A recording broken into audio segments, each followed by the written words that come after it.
Welcome to Sanctified Secrets.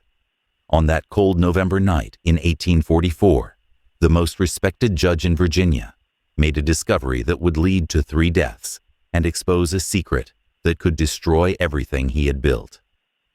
Judge William Augustus Harrow's wife, Elizabeth, quietly pushed open the stable door, expecting to catch her husband in a business meeting with one of his political associates. Instead, what she witnessed in that dim candlelight made her blood run cold.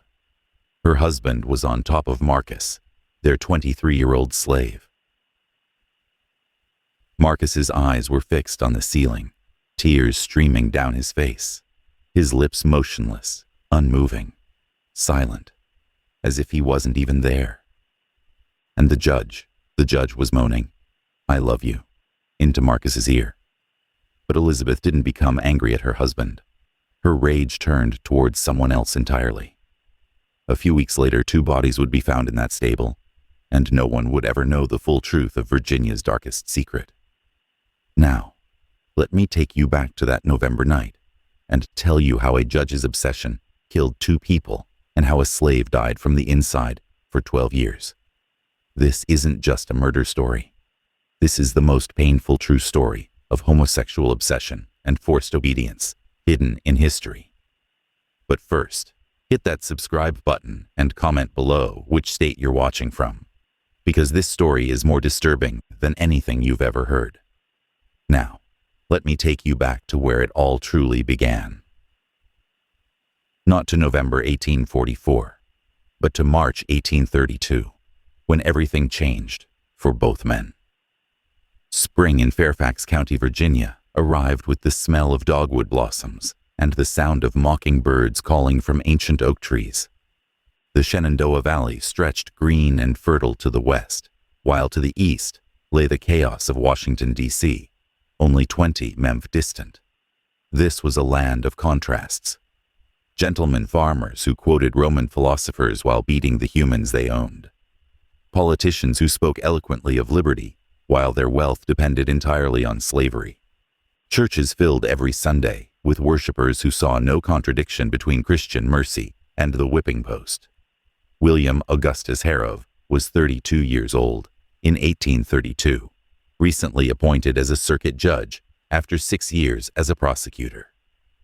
He was tall, perhaps 6 feet and 2 in, with the kind of lean build that came from nervous energy rather than physical labor. His hair was dark brown, kept shorter than fashion dictated, his face clean-shaven when most men his age wore beards. His eyes were pale gray, the kind that seemed to look through people rather than at them. Those who knew him described him as brilliant, but cold, capable of great legal reasoning, but somehow lacking in basic human warmth. He had married Elizabeth Thornton in 1829, a union that made perfect political and social sense.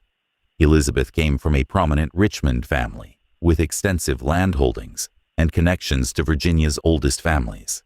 She brought with her a dowry of $8,000 and a network of relationships that opened doors William could never have accessed on his own. She was 27 when they married, considered nearly too old for a first marriage in a society that preferred brides barely out of childhood.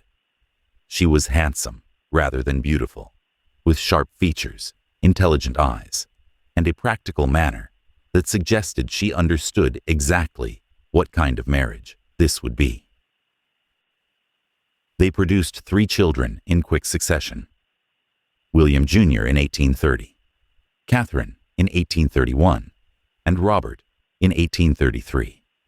Elizabeth managed the household, raised the children, attended the proper social functions, and never complained about her husband's increasing absences. She was a practical woman who had married for security and position, receiving exactly what she had bargained for.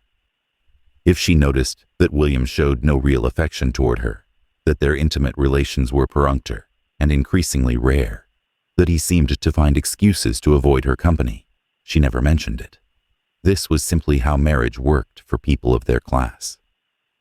William owned 12 enslaved people in 1832, a moderate number that provided sufficient labor for his 300-acre property without being ostentatious. He was known among the enslaved community as neither particularly cruel nor particularly kind. He followed the conventions of his time: adequate food and shelter, harsh punishment for disobedience, no particular concern for the inner lives of the people he owned. He thought of himself as a reasonable master, better than most. It never occurred to him that being better than the worst was not the same as being good. His legal career was advancing steadily. He had a reputation for fairness within the system he operated in, always careful to follow procedure, always meticulous in his judgments. He was known as someone who would free a slave if the legal technicalities demanded it, but who would also sentence runaways to brutal whipping without apparent qualms. The law was the law. Personal feelings were irrelevant. This rigid adherence to precedent and procedure made him respected, if not liked. He was the kind of man other lawyers could predict, and predictability was valuable in a legal system. But William carried a secret that would have destroyed him if anyone had discovered it. Since his teenage years, he had been attracted to men, not to women, never to women. His marriage to Elizabeth had been an act of survival, a necessary performance to maintain his position in a society that would have utterly rejected his true nature. He had hoped that marriage would somehow change him, that proximity to a woman would awaken desires that seemed so absent. But it hadn't worked. If anything, marriage had made his secret more painful, more dangerous, more impossible to acknowledge, even to himself. He dealt with this internal conflict through rigid control and complete denial. He threw himself into his work, spending long hours reviewing cases, writing opinions, attending court sessions in different counties. He avoided social situations where he might be tempted. He never allowed himself to look too long at any man. He built walls around himself so high that even he couldn't see over them. And he told himself that this emptiness, this sense of always performing, always hiding, was simply what life felt like for everyone. Then in March 1832, Marcus arrived. Marcus had been born on a plantation in North Carolina in 1821 to an enslaved woman named Rachel and a white overseer who never acknowledged him. From birth, Marcus occupied a strange middle ground in the plantation hierarchy. His light skin and refined features marked him as someone who didn't quite belong to either world, enslaved, but not quite black enough for other slaves to fully accept him, half white, but completely without the privileges that whiteness usually conveyed. He grew up isolated, working in the main house rather than the fields, learning to read and write in secret by watching the plantation owners' children during their lessons. What Marcus didn't know then, couldn't possibly have known, was that these very qualities that made him valuable to white households would become the source of his destruction. That his appearance, his education, his careful refinement would mark him as a target for men like William Harrove. That the skills meant to protect him would instead make him vulnerable in ways he could never escape. By the time he was 11 years old, Marcus had developed a survival strategy. Keep your head down. Never show emotion. Become invisible. He learned to make his face a blank mask, to suppress any reaction that might draw attention, to exist as a shadow moving through spaces without making an impact. This ability to disappear while remaining present would serve him well. It would also destroy him. When Marcus was 10, his mother Rachel died of fever. He had no other family, no connections, no protection. At 11, he was sold to pay off the plantation owner's gambling debts. Between ages 11 and 20, Marcus was sold 6 more times. Each time, the pattern was similar. He would be purchased for housework, his education and appearance, making him valuable for positions that required interaction with white visitors. But then, something would happen. The master's wife would become uncomfortable with her husband's attention toward the young slave. Accusations would surface, never explicit, but clearly implying improper conduct. Marcus would be sold quickly and quietly to avoid scandal. By age 20, Marcus had learned not to trust anything. Not kindness, not promises, not safety. He had learned that his appearance, the very features that made him valuable, also made him vulnerable. He had learned that white men would take what they wanted and then blame him for their actions. And he had learned that the only way to survive was to feel nothing, show nothing, be nothing except what they demanded in each moment. Judge Hargrove purchased Marcus in March 1832 for $850 from a Richmond slave trader who specialized in refined household servants. The purchase was justified as necessary for the judge's expanding social obligations. Elizabeth needed more help managing the household. The judge's growing prominence required someone who could serve at formal dinners, interact appropriately with important visitors, and maintain the kind of subtle presence that good household slaves were supposed to provide. Marcus was 11 years old when he arrived at the Harrow estate. His first months were unremarkable. He performed his duties efficiently and quietly, learned the household routines, and avoided attracting attention. Elizabeth found him satisfactory, if oddly emotionless. The other slaves found him strange, too quiet, too careful, somehow not quite part of their community. The judge barely noticed him at all. He was simply another piece of property, another tool to be used as needed. It was in September of 1832, 4 months after Marcus's arrival, that everything changed. Judge Hargrove had returned home late from a court session in Alexandria. Arriving after the household had gone to bed, he went to the stable to check on his horse, concerned that the animal might be developing a limp. Marcus was there, sleeping in the loft, where several of the enslaved men were quartered. The judge's lantern woke him, and Marcus climbed down to assist, assuming something was wrong that required immediate attention. In the dim light of that stable, with Marcus still half asleep, his defenses down, William saw something that broke through all his carefully constructed walls. Marcus's shirt was partially unbuttoned, his hair disheveled from sleep, his features soft in a way they never were during waking hours. For the first time in his life, William felt desire. Not the abstract theoretical attraction he had spent years denying and suppressing, but actual, specific, undeniable want. He stood there, frozen, terrified of what he was feeling. Marcus, sensing something wrong, but unable to identify what, asked if the judge needed assistance. William managed to say no, that everything was fine, and fled back to the house. He lay awake the rest of the night, his heart pounding, his mind racing, everything he had built to protect himself crumbling. This is where the obsession truly began, not with action, but with a single moment of recognition.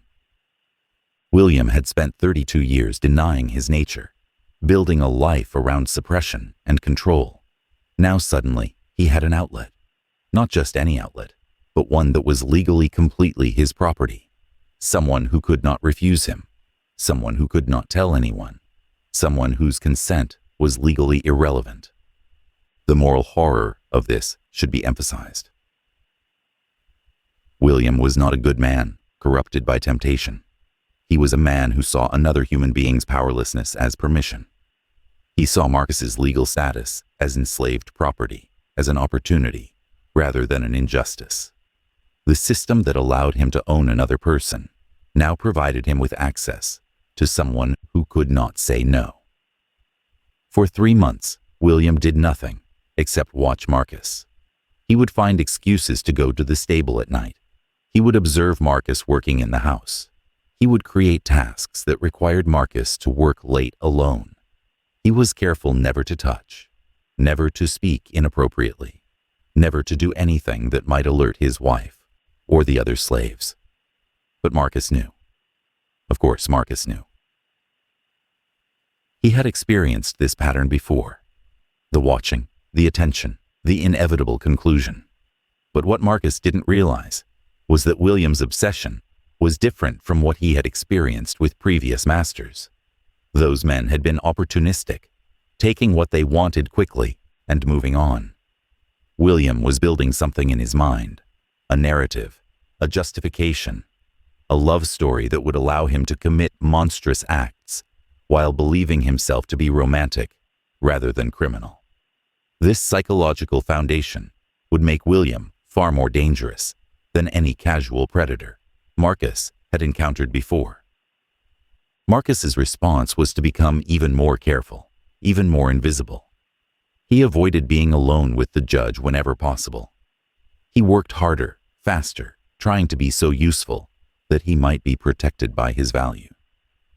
He stopped sleeping well, always alert for footsteps approaching the stable loft at night. He began to experience what we would now recognize as symptoms of severe anxiety. Difficulty breathing, rapid heartbeat, a constant sense of impending doom. But he showed none of this externally. His face remained blank. His work remained perfect. His invisibility became even more complete.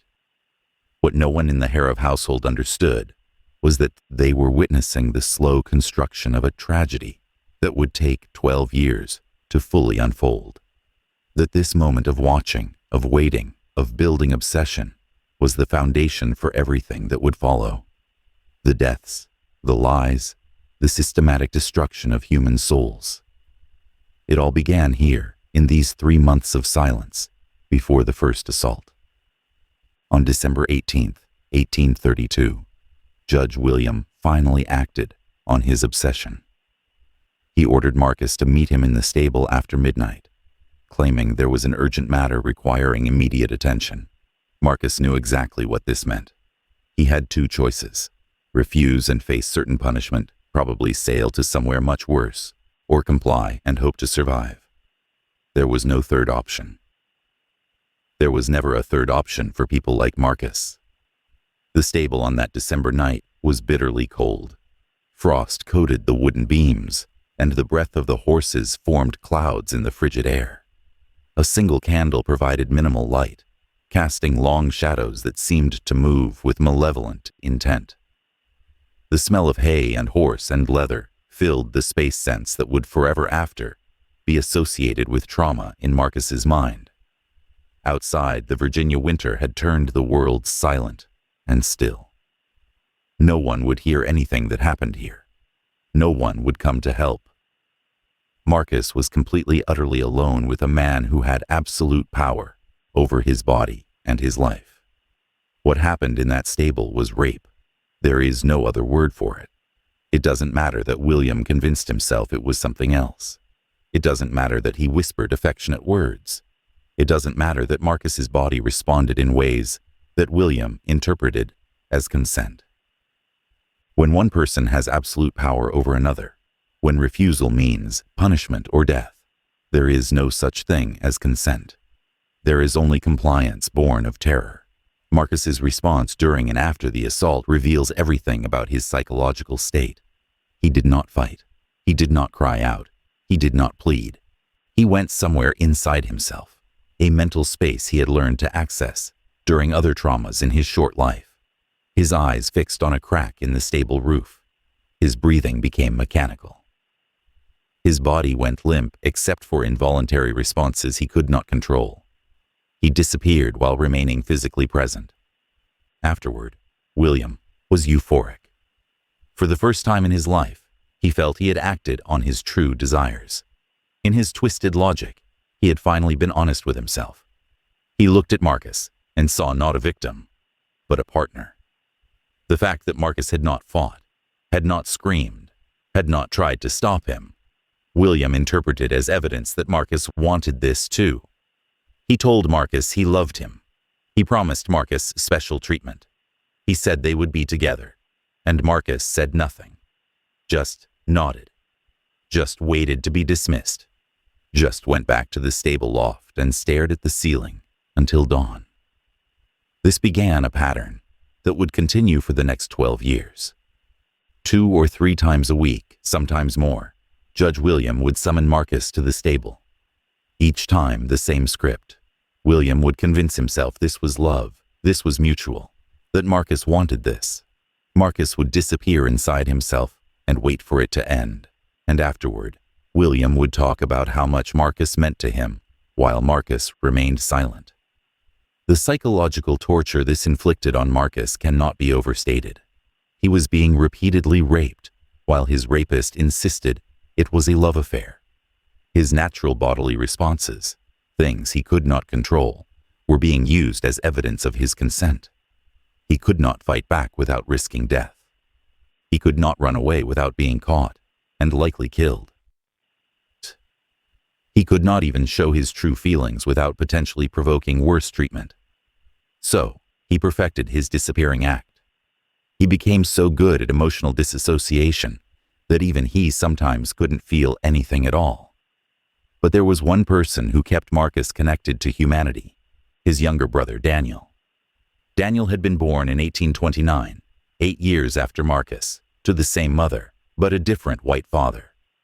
When Marcus was sold away from North Carolina, Daniel had remained on that plantation. The brothers had had no contact for years. Marcus assumed he would never see Daniel again. But in 1836, through a series of circumstances, Daniel was also sold, eventually ending up on a plantation only 10 miles from the Harrove estate. Through the informal network that enslaved people maintained, despite every effort to prevent communication between plantations, Marcus learned his brother was nearby.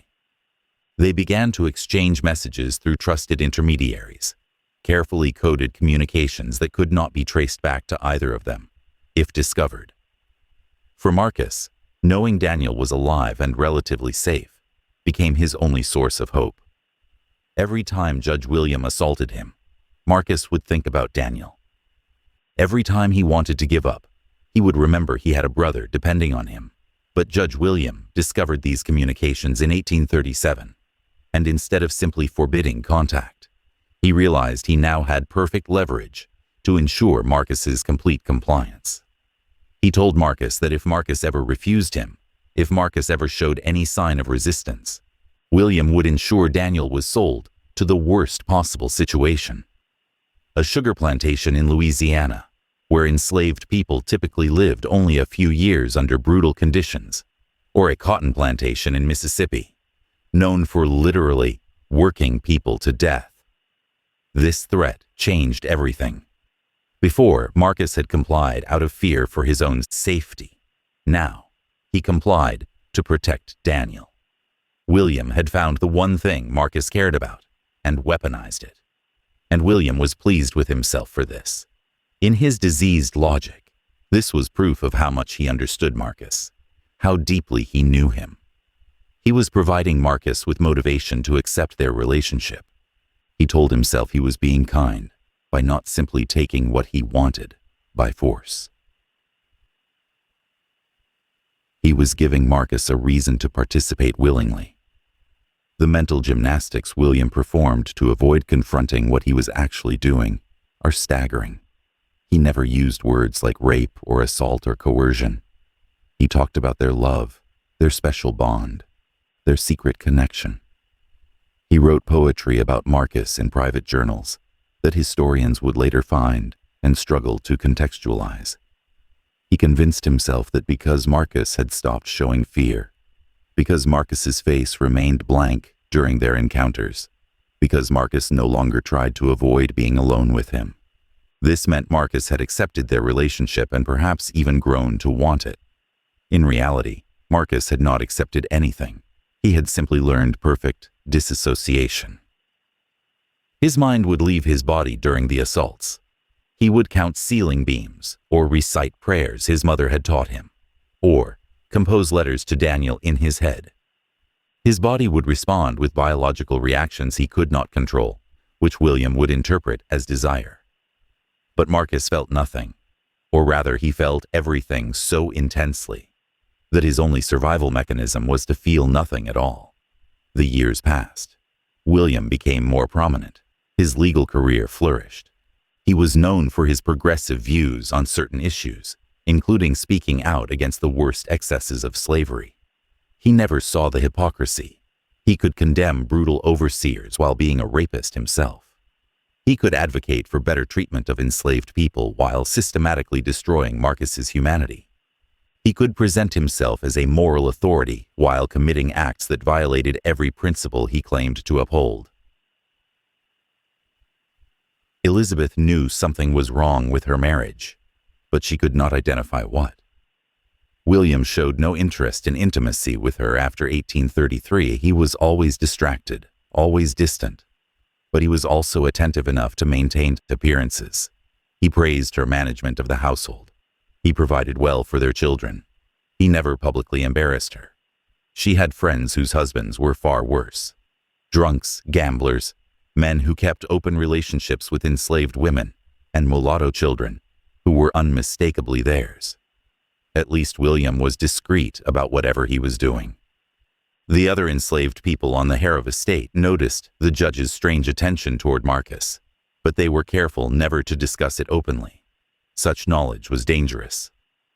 The one time an enslaved man, named Joshua, made a comment suggesting he had noticed the judge's nighttime visits to the stable.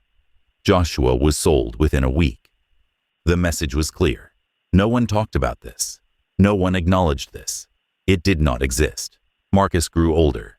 The 11-year-old boy who had arrived in 1832 and now 23 years old in 1844. Physically, he had developed into a strong young man, though his face retained that peculiar emotional blankness that disturbed everyone who knew him. Other enslaved people tried to befriend him, but he remained isolated. He ate alone, worked alone, spoke only when absolutely necessary. A few enslaved women approached him with romantic interest, but he showed no response. He existed in a state of perpetual waiting, though if asked what he was waiting for, he would not have been able to answer. Daniel was now 15 years old, still on the plantation 10 miles away. Through their careful exchange of messages, Marcus knew his brother was being trained as a house servant, learning the same skills that had made Marcus valuable. This terrified Marcus. He knew what his appearance and skills had cost him. He desperately wanted Daniel to avoid the same fate, but he could do nothing to protect his brother except continue enduring Judge William's attention, hoping this was enough to keep Daniel safe. On November 3, 1844, something changed. Judge William informed Marcus that the plantation where Daniel worked was being sold. All enslaved people on that property would be auctioned off to different buyers. Daniel, now 15 and trained for housework, would likely be sold separately from the field workers to someone willing to pay premium prices for skilled household servants. Judge William told Marcus he could arrange to purchase Daniel, keeping the brothers together, but only if Marcus showed more enthusiasm in their encounters. This was the escalation Marcus had always feared. It was no longer enough to simply endure. Now, William wanted Marcus to perform desire he did not feel to participate actively in his own violation. William wanted Marcus to look at him during their encounters, to touch him voluntarily, to speak words of affection. William had convinced himself that Marcus's silence meant shyness rather than trauma. He believed that Marcus simply needed encouragement to express the feelings William was certain Marcus had developed over 12 years. Marcus spent 3 days trying to decide what to do. He could continue refusing to show emotion, but this might mean Daniel would be sold away, and they would never have contact again. He could try to give William what he wanted, performing affection he did not feel, but Marcus wasn't sure he was capable of such deception. His survival mechanism had been to become blank, to feel nothing. He did not know how to pretend, to feel something, even to protect Daniel. On November 6th, Marcus tried to perform the role William wanted. He looked at the judge during their encounter. He tried to touch William voluntarily. He attempted to speak words of affection, but his voice came out flat, his touch mechanical, his eyes dead, despite being aimed in the judge's direction. William, frustrated by this performance, grew angry for the first time in years. He accused Marcus of mocking him, of deliberately withholding affection. He demanded to know why Marcus could not simply accept what they had together. And for the first and only time in 12 years, Marcus tried to speak the truth. For a moment, Something approaching understanding flickered in his eyes. Then it died. Because accepting what Marcus had just said would mean accepting that for 12 years William had been a rapist, that every encounter had been assault, that all his self-deception about love and connection had been a lie, that he was a monster. William could not accept this. So instead, he convinced himself that Marcus was lying, that Marcus was afraid of his feelings, confused by the complexity of their relationship, that Marcus had been so damaged by his experiences with previous owners that he could not recognize genuine affection. William told Marcus this, speaking gently, as if explaining something simple to a child. Marcus's confession of his true feelings was reinterpreted as evidence of trauma that prevented him from accepting love. Marcus realized in that moment that there was no escape. William would never let him go, would never acknowledge what he was doing, would never see Marcus as anything except an object for his obsession. And Marcus, who had survived 12 years through emotional numbness, finally felt something. Not anger, not hate, just exhaustion. Bone-deep, soul-destroying exhaustion. 2 days later, on November 8, 1844, William informed Marcus that he had successfully arranged to purchase Daniel. His brother would be arriving within the week. Marcus should be grateful, William said. He had gone to considerable effort and expense to keep the brothers together, and now Marcus would have family nearby, which should make him happier, more willing to appreciate what he had. Marcus said nothing. What was there to say? Daniel was coming here to this place where William was, and Marcus knew with sick certainty what would eventually happen. William would become interested in Daniel. Daniel was 15, almost 16, the same age Marcus had been, when William's attention had first become impossible to ignore, and Daniel looked like Marcus had looked at that age. Daniel would be vulnerable in all the same ways. On November 10th, while Marcus was preparing the stable for his brother's arrival, Elizabeth Harrov began her surveillance. She had finally decided to investigate her husband's strange behavior. For weeks, she had noticed him making excuses to go to the stable at odd hours. She had seen how he watched Marcus with an intensity that seemed wrong, though she could not articulate why. She had heard him speaking Marcus's name in his sleep. Elizabeth was not naive. She had grown up in a slave-holding family. She knew that many white men used enslaved women sexually, that this was considered regrettable, but inevitable by most of their society. But something about William's behavior toward Marcus seemed different, more intense, more focused, more like. But no, that was impossible. Her husband was a respected judge, the father of her children. Such things simply did not happen with respectable men. But Elizabeth was also practical and intelligent. If something inappropriate was happening, she needed to know. Not because she cared about Marcus's welfare. She barely thought of enslaved people as fully human. But because if William was engaging in behavior that could cause scandal, it affected her and her children, their position, their reputation, their future. So she began watching from her bedroom window, overlooking the stable yard, from behind partially closed doors. When Marcus was working in the house, she paid attention to patterns, to the judge's evening routines, to the times when he claimed to have business in the stable. The first night of true surveillance was November 11th. Elizabeth positioned herself at the window at 10 p.m., wrapped in a dark shawl, to avoid being visible. At 11:03 p.m., she saw her husband leave the house through the back door carrying a lantern. He walked to the stable with the purposeful stride of someone on important business. But there was no emergency, no sick horse, no urgent matter requiring midnight attention. Elizabeth watched the candlelight flicker in the stable window for 47 minutes.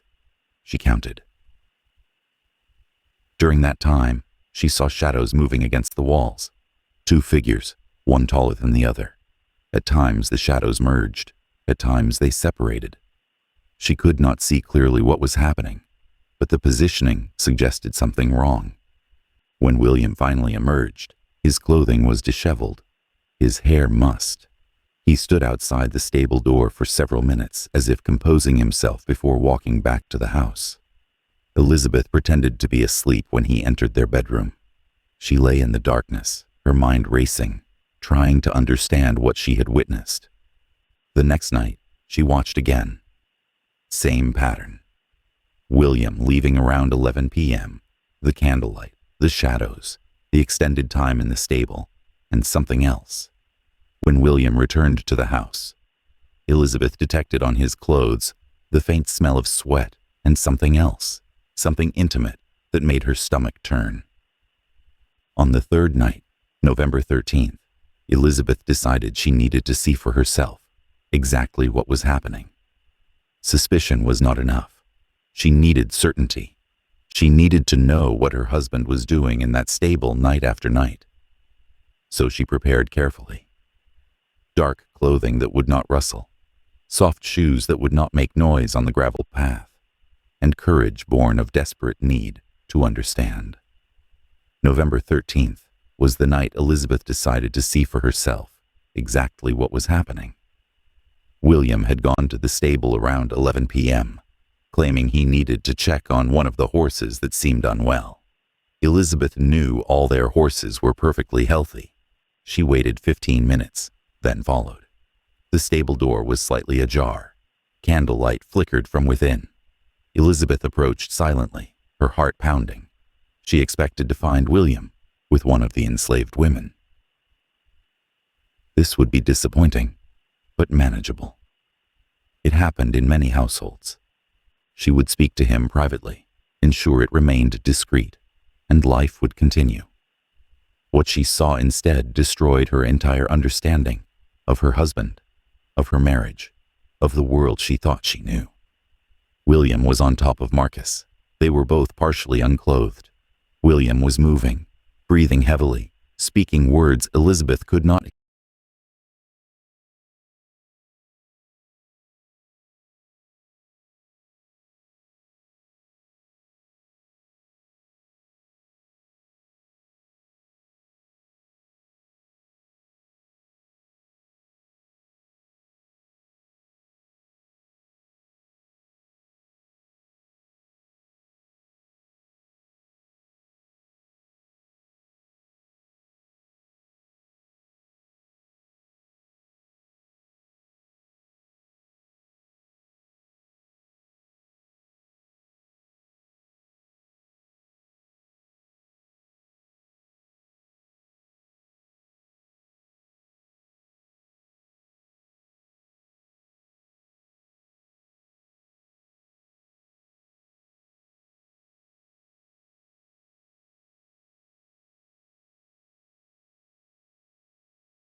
hear clearly, but whose meaning was obvious. And Marcus. Marcus was lying completely still. His eyes were fixed on the stable ceiling. Tears were running down his face from the corners of his eyes, flowing into his hair, but his face showed no other emotion. His lips were not moving. He made no sound. It was as if his body was present, but Marcus himself was somewhere else entirely. Elizabeth stood frozen, unable to process what she was seeing. Her husband, with a male slave, performing acts that were criminal acts that, if discovered, would destroy everything. Their family, their reputation, William's career, everything. But even in her shock, Elizabeth's mind was working, and the conclusion she reached was not that her husband was a rapist, not that Marcus was a victim, but that Marcus had somehow seduced her husband, that this enslaved man had corrupted a decent, respectable white man, that Marcus's youth and appearance had tempted William into acts he would never have considered otherwise. She watched for several minutes, horrified, but unable to look away. She saw William whisper what looked like, "I love you," into Marcus's ear.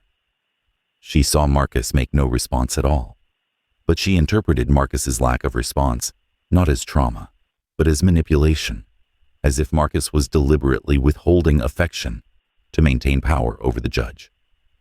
Elizabeth's rage built as she watched. This was why William had stopped coming to her bed.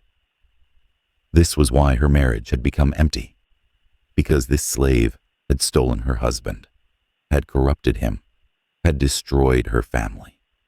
She retreated back to the house, her mind racing. She could not confront them immediately. She needed to think, to plan, to decide how to handle this in a way that protected her interests. Exposing this publicly would destroy her as much as William, but she could not allow it to continue. For the next few days, Elizabeth watched and planned. She saw William go to the stable repeatedly. She saw Marcus's blank face, his mechanical movements, his complete lack of initiative or enthusiasm. But she interpreted everything through her growing rage. She convinced herself that Marcus was playing a careful game, appearing reluctant to make William want him more, that Marcus had learned to manipulate men through false vulnerability. What Elizabeth never considered, what she could not allow herself to consider, was that Marcus might be a victim rather than a seducer, because accepting that truth would mean acknowledging that her husband was capable of systematic rape, that the man she had married, the father of her children, the respected judge, was a monster. It was psychologically easier to blame the slave than to confront the reality of who she had shared her life with for 15 years. This psychological defense mechanism, blaming the powerless victim rather than the powerful perpetrator, was common in Elizabeth's world. She had seen it happen dozens of times. Enslaved women blamed for masters' sexual violence. Enslaved men blamed for beatings they received. It was always easier to condemn those who could not defend themselves than to challenge those who held power. Elizabeth was simply following the pattern her society had taught her. But that explanation does not excuse what she was about to do. By November 20th, Elizabeth had convinced herself completely of Marcus's guilt. Every glance she perceived as seductive. Every moment of Marcus's blank silence as manipulation. She watched him one morning as he served breakfast, moving mechanically through his duties with that characteristic emotional absence, and she saw not trauma, but calculation. She watched him flinch when William's hand brushed his shoulder in passing, and she saw not fear, but performance. The human capacity for self-deception, when the alternative is too painful, is remarkable. Elizabeth could have seen the truth. The evidence was there. Marcus's dead eyes, his perpetual tension, his complete lack of any behavior that might actually be seductive. But seeing the truth would have required her to act against her husband, to destroy her family, to admit that everything she had built her life on was a lie. So she chose to believe the version of reality that allowed her to preserve her world. and that choice would lead to 2 deaths and 1 woman's damnation. On November 16th, Daniel arrived. He was brought to the Harov estate in a wagon, along with supplies from Alexandria. Marcus saw his brother for the first time in 8 years. Daniel was tall for 15 thin, with features that were unmistakably similar to Marcus. If anything, Daniel was more striking than Marcus had been at that age. More expressive, less damaged, still capable of showing emotion and surprise and joy. When Daniel saw Marcus, his face lit up with genuine happiness. He rushed forward, embraced his brother, laughed, and cried simultaneously. Marcus's response was subdued, but for him, it was dramatic. He actually smiled, actually returned the embrace. For a few seconds, there was real warmth in his expression. Elizabeth, watching from the house, saw this, and she saw something else. She saw Judge William watching Daniel with the same intense focus he had previously directed only at Marcus. What none of them understood in that moment was that Daniel's arrival had just started a countdown. 3 years. That was how long Daniel had before William's obsession would shift to him. 3 years before history would attempt to repeat itself. 3 years before Daniel would have to make the choice between submission and flight. But for now, in this moment of reunion, the brothers had no idea what was coming. They simply held each other and tried to remember what family felt like. The implications were clear, and in Elizabeth's diseased logic, this confirmed everything. Marcus had corrupted her husband, and now Daniel would do the same. These brothers were threats to her family, to her marriage, to everything she had built.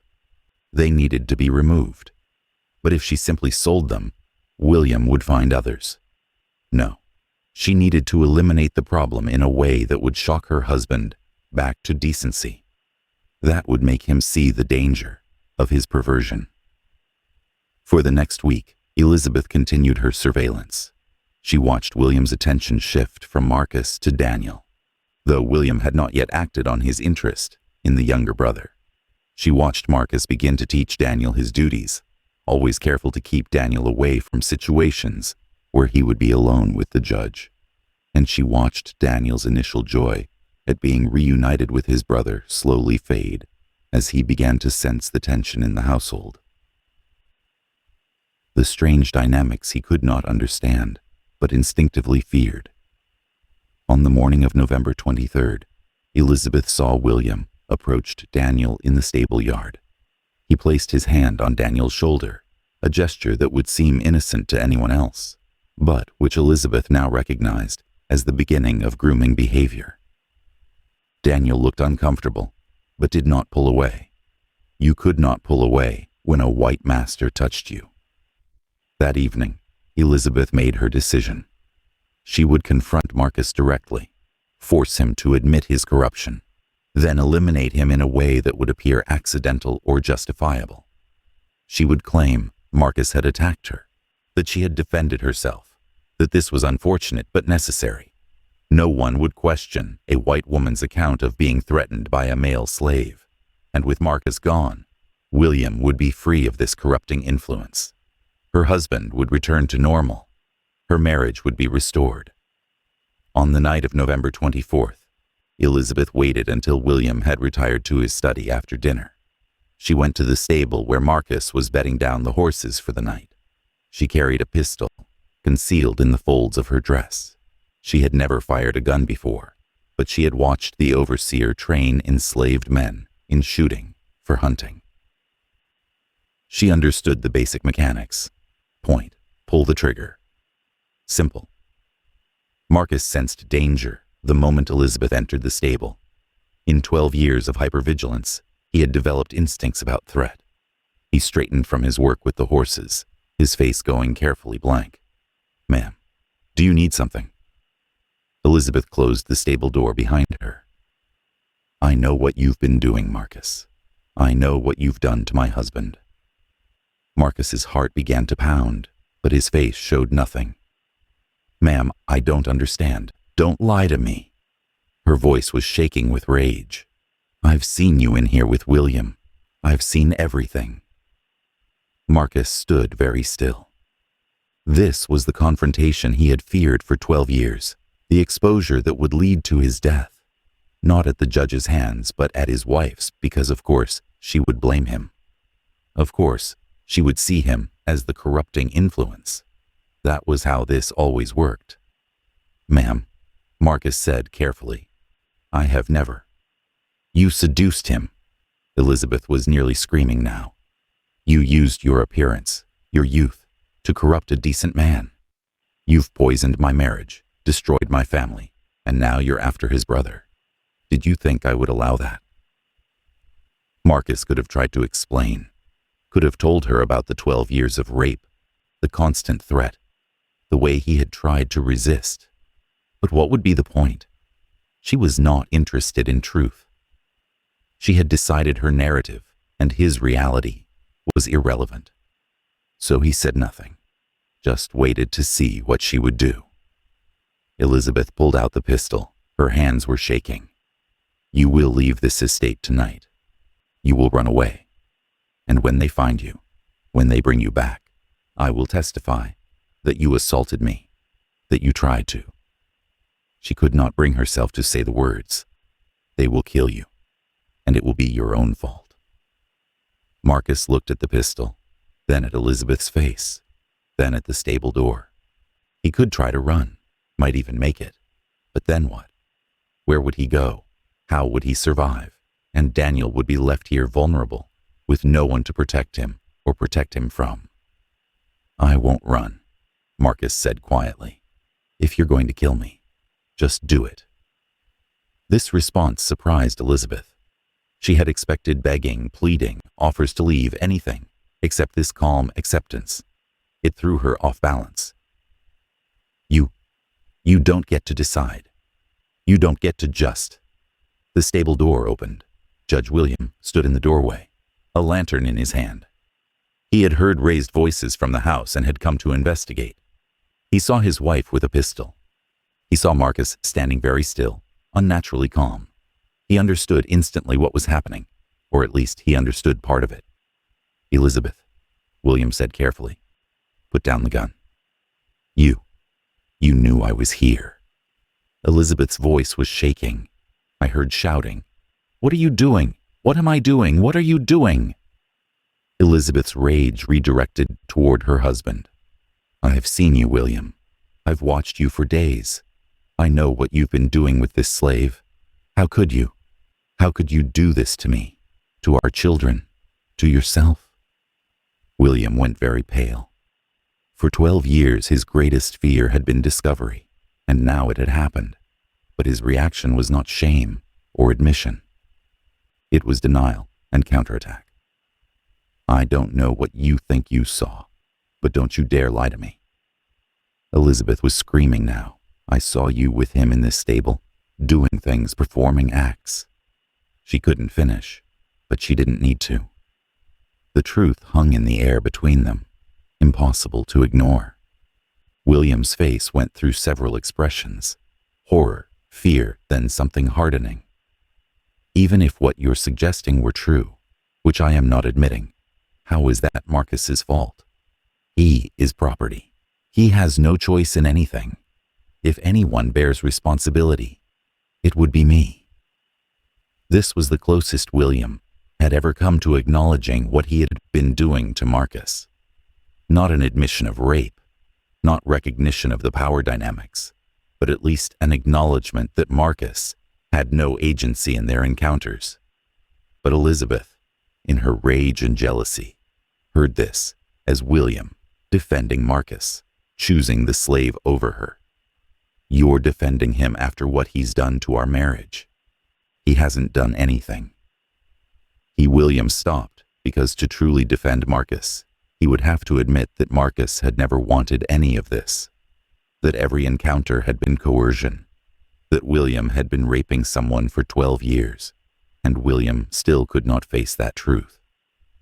Marcus, standing between them, was watching this argument with a strange detachment.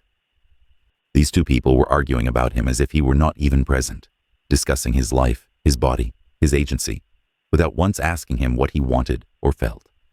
This was how it had always been. He was not a person to them. He was a problem to be solved. Elizabeth made her decision. If William would not see reason, if he would not recognize how Marcus had corrupted him, then she would force him to see. She raised the pistol, aiming it at Marcus. "I will fix this. I will remove the temptation, and then you will come back to your senses." William moved without thinking. He lunged toward his wife, trying to grab the pistol, not to protect Marcus, or not only to protect Marcus, but to prevent scandal, to stop a murder that would raise questions, to maintain control over a situation that was spiraling into chaos. They struggled. Elizabeth was screaming. William was trying to get the gun away from her. Marcus stood frozen, watching the surreal scene. He could have run then, could have fled while they fought. But where would he go? And Daniel was asleep in the slave quarters. Marcus could not leave his brother. The pistol fired. The sound was enormously loud in the enclosed space. Elizabeth stumbled backward, looking surprised. Blood spread across the front of her dress. She had been shot in the chest, not instantly fatal, but certainly mortal, without rapid medical intervention that would not arrive in time. William stood holding the pistol, his face white with shock. He had not meant to shoot her. He had been trying to disarm her, and in the struggle, the gun had discharged. An accident, completely unintentional. But that would not matter. He had killed his wife. Elizabeth collapsed. Her breath was coming in gasps. She looked at her husband, her eyes showing betrayal and incomprehension. She tried to speak, but blood filled her mouth. She would be dead within minutes. Marcus watched her die. He felt nothing. This woman had been prepared to kill him to protect her marriage, had blamed him for her husband's actions, had seen him as a corrupter rather than a victim. He could not mourn her. William stood over his wife's body, the pistol still in his hand. His brilliant legal mind was racing through scenarios, evidence, alibis. What could he say? How could he explain this? Who would believe him? Then he looked at Marcus, and in that moment, William's damaged mind created a narrative that would let him escape both guilt and consequence. "You did this," William said slowly. "You attacked Elizabeth. You tried to assault her. I came to defend her, but I was too late. You shot her." Marcus stared at him. "No one will believe that." "Everyone will believe it," William said with growing conviction. "You are a slave. She was a white woman. That is all that matters. I will say I heard screaming, came to investigate, found you assaulting her. You grabbed the pistol from her reticule, shot her, and I had to overpower you. It is a simple narrative, and everyone will accept it." "And then what?" Marcus's voice was hollow. "They hang me." "Yes," William said softly. "They hang you." "I'm sorry, Marcus." "I truly am, but I cannot let my children lose both parents. I cannot destroy their future for this." For the first time in 12 years, Marcus felt anger. Not the numbness he had perfected, not the disassociation, but actual burning rage. "You have been raping me for 12 years, Marcus said, his voice shaking. "You have destroyed my life, threatened my brother, convinced yourself it was love, and now you will kill me to protect yourself. And you say you're sorry." William flinched at the word rape. He still could not accept that this was what he had been doing. "I never wanted to hurt you. I thought we had something. I thought you thought nothing." Marcus said, "You felt nothing except what you wanted. My feelings never mattered to you. My body was something you could use, and now my life is something you can take." William was crying now, tears streaming down his face.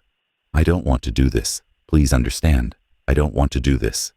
"Then don't," Marcus said. "Let me go. Let Daniel go. We will disappear. You will never see us again." William shook his head. "I can't. They would find you. They would bring you back. And then the truth would come out.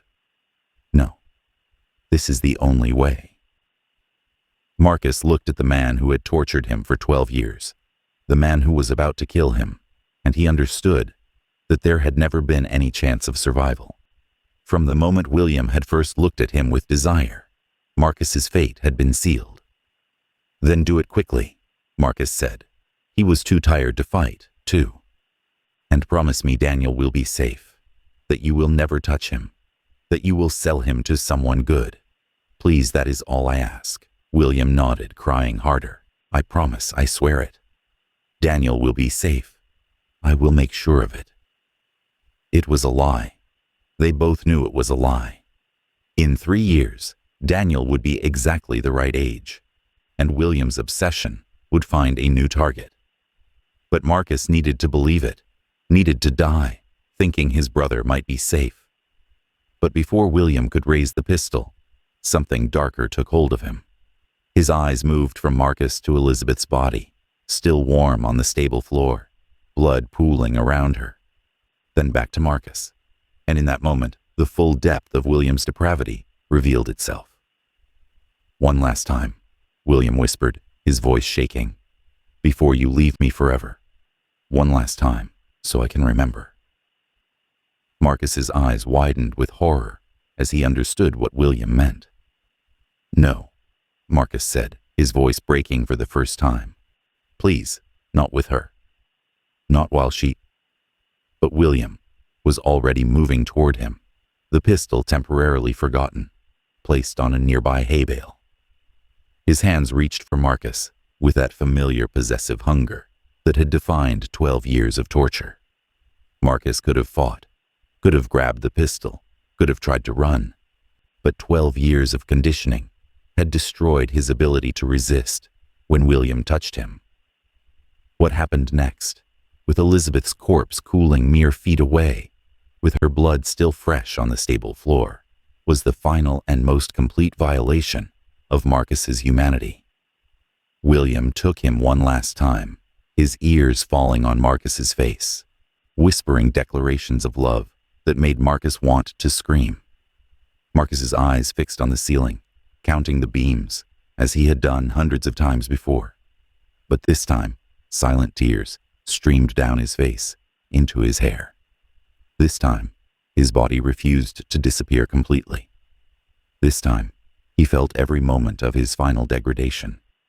When William finally finished, he stood and retrieved the pistol. His face was flushed, his breathing heavy, and incredibly impossibly, he looked at Marcus with something like satisfaction, as if this final act had somehow proven his love, as if violating Marcus next to his dead wife's body was a romantic gesture, rather than the ultimate expression of his monstrous obsession. "Now," William said, his voice steadier, "now I can let you go. Now I have something to remember you by." Marcus lay there, broken in ways that went beyond physical. The man who had spent 12 years perfecting emotional numbness was finally completely shattered. He could not even speak, could not move. The bullet hit Marcus in the chest. Marcus fell backward, his blood joining Elizabeth's on the stable floor. He looked up at the ceiling, at the cracks he had memorized over 12 years. He thought about Daniel, about his mother, about all the moments of his life before William had purchased him. He died within 2 minutes. William stood over the two bodies, the pistol hanging from his hand. He had killed his wife and the person he had convinced himself he loved, all to protect a reputation, a position, a life built on lies. He should have felt something, guilt, horror, grief, but all he felt was numb, just like Marcus had felt for 12 years. The household woke to William's screaming. He told his carefully constructed story.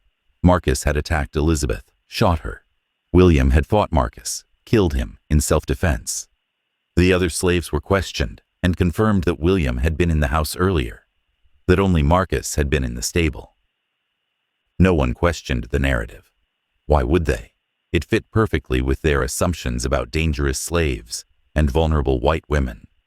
Elizabeth was buried with full honors. William played the role of grieving widower convincingly. Marcus was buried in an unmarked grave in the slave cemetery. No one mourned him publicly. Such was justice in Virginia, 1844. But the story does not end there, because Daniel survived. And Daniel knew, his brother knew, that Marcus would never attack anyone, would never be violent. Daniel suspected the truth, but could never prove it. And when Judge William began looking at Daniel with the same focused intensity he had once directed at Marcus, Daniel understood completely what had happened. But Daniel could not immediately run. William watched him carefully, suspicious that Daniel might know too much. For 3 years, Daniel endured William's increasing attention. 2. The judge was more cautious now, more careful. He did not act immediately, but Daniel saw the pattern beginning, the same excuses to meet alone, the same intense staring, the same careful grooming behavior. By 1847, Daniel was 18 years old. He had grown into a striking young man who looked even more like Marcus than he had at 15. And William's obsession, which had lain dormant out of fear and caution, began to reawaken with terrible inevitability. It started small. William asking Daniel to serve him dinner privately in his study. William requesting Daniel's presence during late-night work sessions. William's hand lingering too long on Daniel's shoulder when giving instructions. Daniel recognized every single warning sign. He had heard enough from Marcus in their brief reunion to understand exactly what these gestures meant. On the evening of February 28, 1847, nearly 3 years after Marcus's death, William called Daniel to the stable, the same stable where Marcus had died, where Elizabeth had died. Daniel knew what this summons meant, knew that if he went, his fate would be sealed just as Marcus's had been. "Daniel," William said when they were alone, his voice soft and careful, "you remind me so much of your brother. Do you know how much he meant to me? How much I cared for him?" Daniel looked at the judge with eyes that held no illusions. "My brother died hating you," Daniel said quietly. "Whatever you think happened between you, he hated every moment. And I know you killed him. I know you killed your wife. And I know why." William's face went pale. "You don't understand. Marcus and I, we had something special, something you're too young to comprehend. But you will understand. In time, I will never understand." Daniel interrupted, his voice steady despite his terror. "Because what you did to my brother was not love. It was torture, and I will die before I let you do the same to me." William's expression darkened. "You don't have a choice, Daniel. You are my property, just as Marcus was. And if you refuse me, I can make your life unbearable. I can sell you somewhere so terrible that you will beg to come back. Or," his voice softened again, "you can accept what I'm offering. Affection, protection, a better life than most in your position could dream of. Is that really so terrible?" This was the same twisted logic William had used with Marcus. The same belief that because he held absolute power, his desires were somehow reasonable. That slavery plus sexual coercion could somehow equal a relationship rather than repeated rape. Daniel made his decision in that moment. "I would rather die running than live as you want me to," he said. And before William could react, Daniel turned and fled from the stable. He ran through the darkness, his heart pounding, knowing that if he was caught, the punishment would be severe. But Daniel had spent 3 years preparing for this moment. He had made contacts through the informal enslaved people's network. He knew which routes to take, which houses would shelter him, which rivers to follow north. William did not pursue immediately. He was too shocked by Daniel's rejection, too convinced that Daniel would realize his mistake and return. By the time William understood that Daniel had actually escaped, had actually chosen the dangers of running over submission to William's desires, it was too late. Daniel had vanished into the network of people who helped enslaved individuals escape to freedom. On March the 3rd, 1845, Daniel ran away. He made it north beyond Virginia, beyond the reach of slave catchers. He spent his life working with the Underground Railroad, helping others escape, and he told Marcus's story to anyone who would listen. Most people did not believe him. It was too horrible, too unthinkable. Judge William returned to his legal career. His reputation was somewhat damaged by the tragedy of his wife's death, but he was also seen as a victim. He never remarried. He never purchased another young male slave. Whether this was because of guilt or simply caution, no one knows. What is known is that in his private papers, found after his death in 1863, were dozens of poems about Marcus. Love poems, anguished poems about loss and regret. Poems that suggested William had truly believed Marcus had loved him back, that their relationship had been real, that Marcus's death had been a terrible tragedy that had destroyed William's one chance at happiness. He died, never understanding that he had been a monster, never accepting that what he had called love had been rape, never acknowledging that Marcus had never wanted him, had never loved him, had died hating him. William took his delusions to the grave, convinced until the end that what had happened in that stable had been mutual passion, rather than systematic abuse. But Marcus knew the truth. In those final seconds before death, looking up at the ceiling beams he had memorized, Marcus knew exactly what had been done to him. And even if the historical record was later confused, even if future generations might read William's poetry and wonder if maybe there had been some complexity to their relationship, Marcus knew. For 12 years, he had been raped by someone who called it love, and then he had been murdered by that same person to protect a lie. This story shows us the darkest manifestations of power, obsession, and self-deception. How human beings can rationalize the most monstrous acts if their self-image depends on it. How victims are blamed for their victimization. How the vulnerable are sacrificed to protect the powerful. And how sometimes truth survives despite every effort to bury it, carried forward by those who refuse to forget.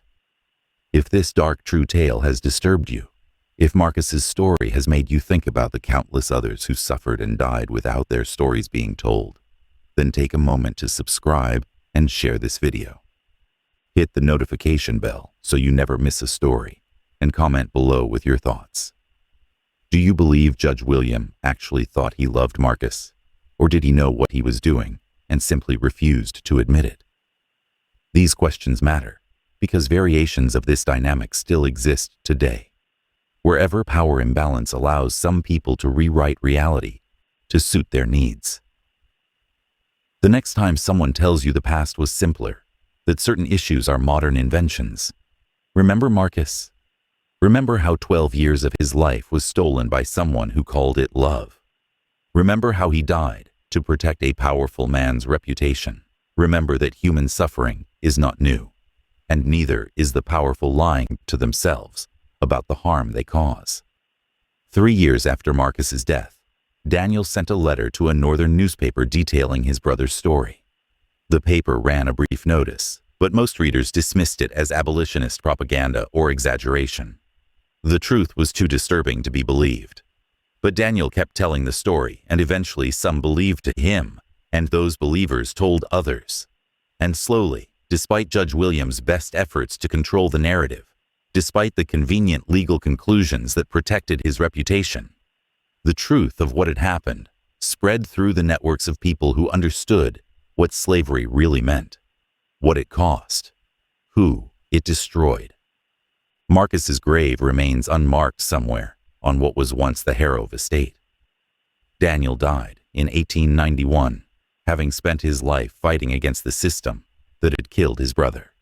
He never forgot Marcus, never stopped telling his story, never accepted the official version that painted Marcus as a violent criminal, rather than a victim. This is their legacy, a painful reminder that power corrupts, not just through the acts it enables, but through the lies it allows the powerful to tell themselves. That obsession dressed up as love is still obsession. That calling rape by a gentler name does not change what it is, and that the dead deserve better than to have their suffering rewritten by those who caused it. Remember Marcus. Remember the 12 years he endured. Remember that he died protecting his brother from the same fate. Remember that even in systems designed to dehumanize, individuals retain their humanity, their dignity, their truth, even if that truth takes a century to be fully heard. What do you think? Should we remember these stories even when they disturb us? Or is it better to let the past stay buried? Leave your thoughts in the comments below. And if you want more true historical mysteries that uncover the darkness hidden in respectable facades, subscribe to this channel. These stories need to be told. These voices need to be heard, even the ones that were silenced long ago.